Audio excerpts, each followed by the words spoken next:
মানুষ গুম হলে টেনে হিসেবে ক্ষমতা থেকে নামে রাজপথে তোমাদেরকে বলতে দেওয়া হবে।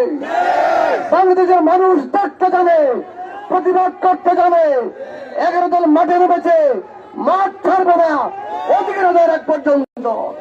আজকের এই বিক্ষোভ সমাবেশ, উত্তর সমাবেশে সভাপতি বক্তব্য রাখবেন 11 দলের জোটের কিশোরগঞ্জ জেলার শীর্ষ নেতা, বাংলাদেশ জামাত ইসলামী কিশোরগঞ্জ জেলার সংগ্রামী আমির জননেতা অধ্যাপক মোহাম্মদ রমজান আলী।